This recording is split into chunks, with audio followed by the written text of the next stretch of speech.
নমস্কার, আপনারা সবাই কেমন আছেন? আমি খুব ভালো আছি আর আমার এই নতুন ব্লগটিতে আপনাদের সবাইকে স্বাগত জানাই।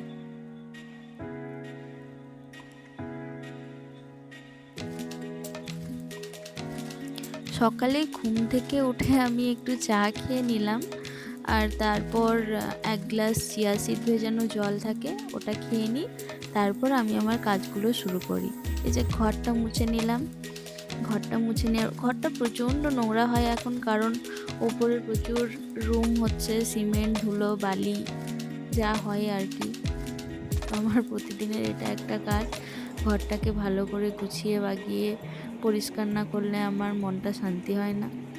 আর এই যে চেয়ার এগুলো সব বিছানার উপরে তুলেছি, কারণ পরিষ্কার করতে না হলে খুবই অসুবিধা হয়। তো আমার মতো আপনারা কারা কারা এরকম চেয়ার টেবিল খাটের উপরে তুলে দেন একটু কমেন্টে জানাবেন।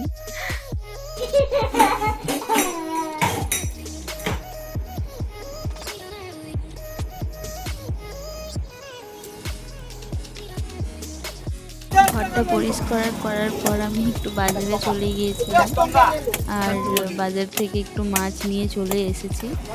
তো যাই হোক, মাছ যদিও বা আজকে রান্না করতে পারিনি, অনেকটাই লেট হয়ে গিয়েছিল। তো আজকে সিম্পল রান্না করেছি, ভাত, আলু ভাতে, পোস্ত বাটি আর দুধ, ব্যাস এগুলো দিয়ে আজকের দুপুরের খাবারটা জমিয়ে খেয়ে নিলাম। আমার অবশ্য এরকম সিম্পল খাবার খুব ভালো লাগে, আমার কেন ওরও খুব ভালো লাগে। আর তারপর চান টান করে জামা কাপড় কেচে ছাদে মিলে চলে এলাম। এই যে ছাদের ছোট্ট বাগানটা আপনাদের সাথে শেয়ার করলাম। কিছু কিছু গাছ লাগানো আছে, গাছগুলো আমি লাগাইনি, এখানে যিনি রুম মালিক আছেন উনি লাগিয়েছেন। আর এই যে চারিদিকে এখানের পরিবেশটা খুবই ভালো, শান্তশিষ্ট আর খুব ফাঁকা ফাঁকা, হাওয়া খুব ভালো দেয়।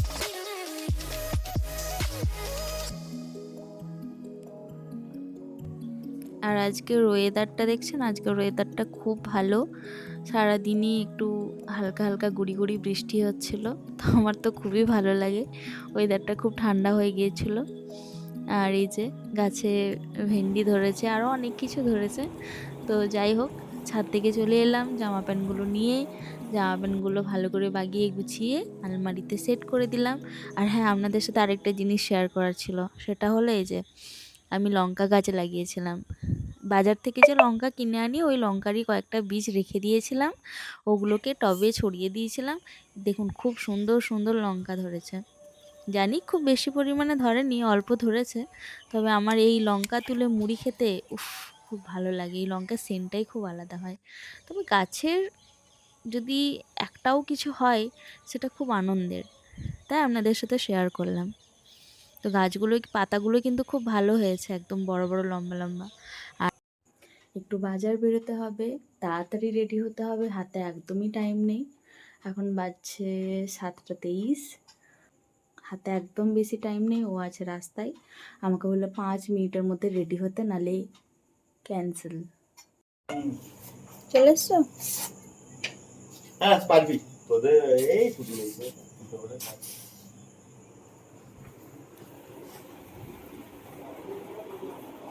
গাড়ি কোথাও কোথায় স্টপে যাবে? পিসি জুয়েলার্সে।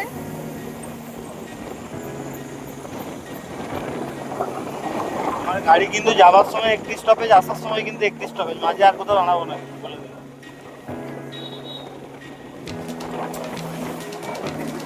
তোমার গাড়ি স্টপেজে দাঁড়ায়? হ্যাঁ, এরকম জানলে তো চাপতাম না। যাওয়ার সময়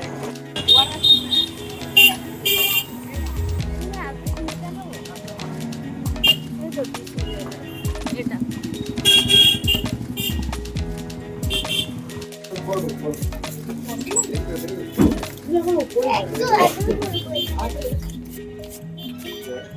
বড়টা না ছোটটা? এটাই দাও। ছোটটা না, ওটা কাটতে সুবিধা হবে।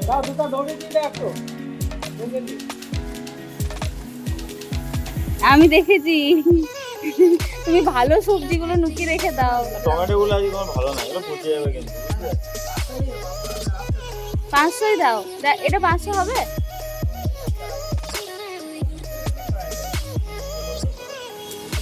এটা এটা দাগ আছে গো। তুমি আমাকে একটু বেশি দাও তো। বিনস না, বিনস থেকে খাবো এখন। চাউমিন টাউমিন খেলে নিয়ে যায়, এত গরমে আর চাউমিন টাউমিন খাইনি। ধরো ব্যাগটা।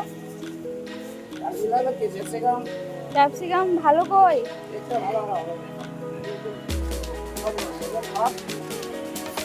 শসা নেবো, দাঁড়ো। শসা কত?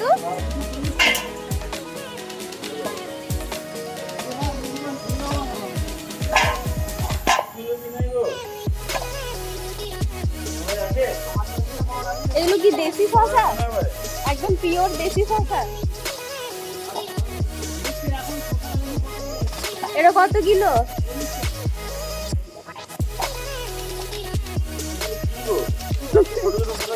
পিওর দেশি, একদম দেশি।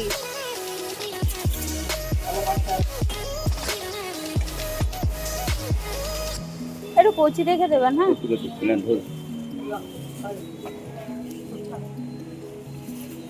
আর কুমড়োটা? এই কুমড়োটা কত? 5 টাকা। এটার ভিতরে ভরে দাও, এই শাকগুলোর ভিতরে। হ্যাঁ ঠিক আছে, ঠিক আছে। আমার কুমড়োর থেকে ইয়ে বেশি হয়ে গেছে। দাদা ডিম দেবে না 15টা?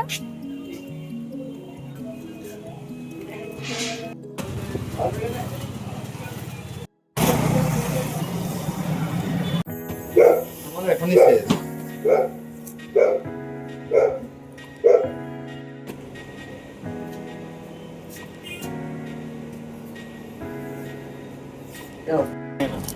এটা 20 দাও।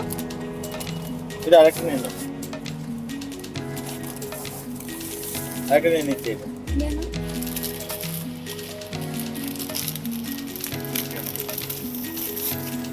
থেকে চলে এসেছি, এই যে এটার মধ্যে কি আছে এবার তোমাদেরকে দেখাচ্ছি, ঠিক আছে? আমার কিছু নেই, আমার নয়। তো এই আংটিটা আমার নয়, এটা মায়ের আংটি, মায়ের জন্যই করাতে দেওয়া ছিল, যেটা আমার কড়ি আঙুলেও করছিল না। মায়ের আঙুলগুলো এতটাই ছোট।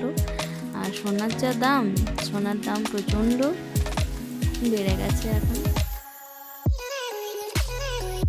আর এই আংটিটা দেখতে খুবই সুন্দর। আংটিটার ডিজাইনটা কেমন হয়েছে অবশ্যই আমাকে কমেন্ট করে জানাবেন। আর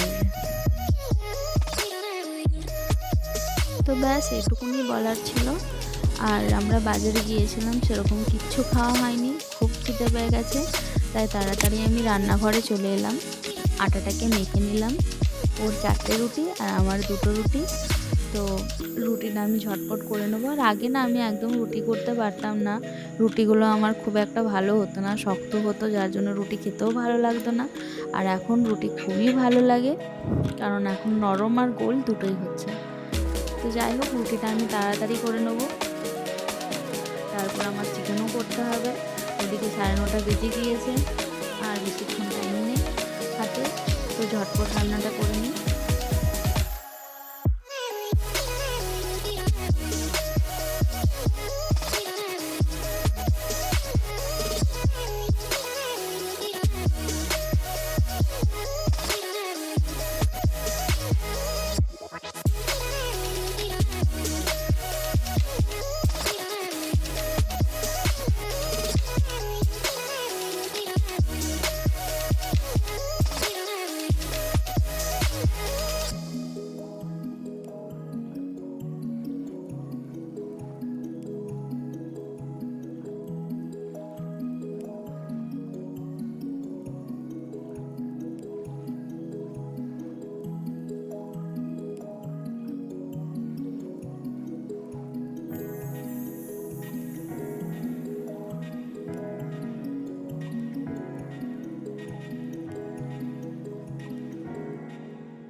এতটা স্পিডে রান্নাটা দেখিয়েছি, সত্যি কথা বলতে এত স্পিডে যদি রান্না হতো তাহলে তো খুবই ভালো লাগতো।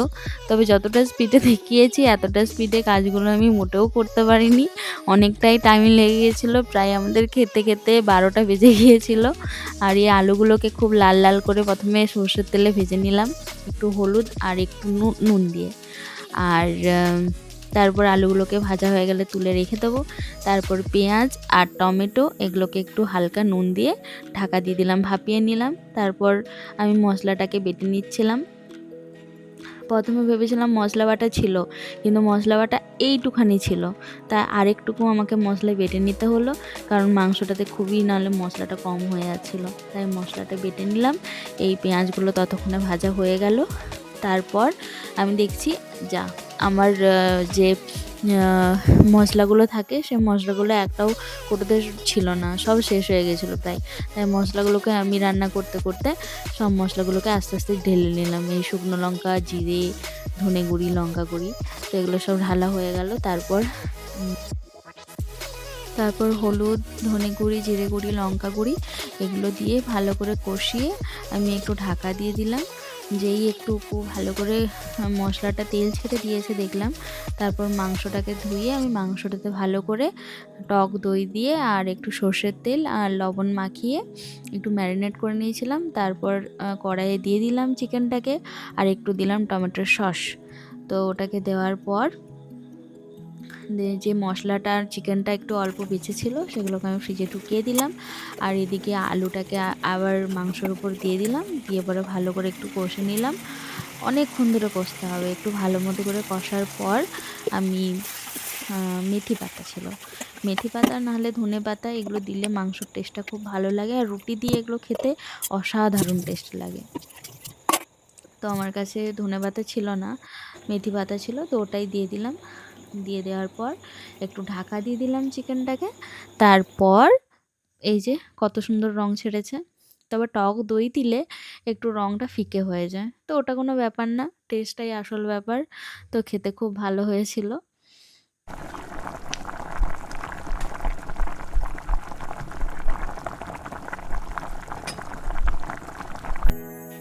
তো যাই হোক, রাতের ডিনারটা করে নিলাম।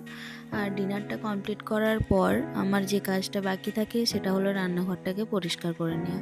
আর রান্নাঘরটাকে যদি আমি রাতেই পরিষ্কার করে রেখে দিই তাহলে সকালবেলায় আমার উঠে কাজ করতে কোনো অসুবিধা হবে না। তাই রাতেই আমি সমস্ত কাজ শেষ করে নেবো, যাতে সকালে উঠে আমাকে কোনো হাঁপা না করতে হয়। তাই রাতেই রান্নাঘরটাকে পরিষ্কার করে নিলাম। আর এখানেই আমি আমার ভিডিওটাকে শেষ করলাম। আর আপনারা সবাই সুস্থ থাকবেন, ভালো থাকবেন এবং সচেতন থাকবেন। দেখা হবে আবার অন্য একটি ভিডিওতে। আর আমার চ্যানেলটা যদি আপনাদের ভালো লেগে থাকে তাহলে অবশ্যই আমার চ্যানেলটাকে like, comment, share and subscribe করে দেবেন। Tata, good night.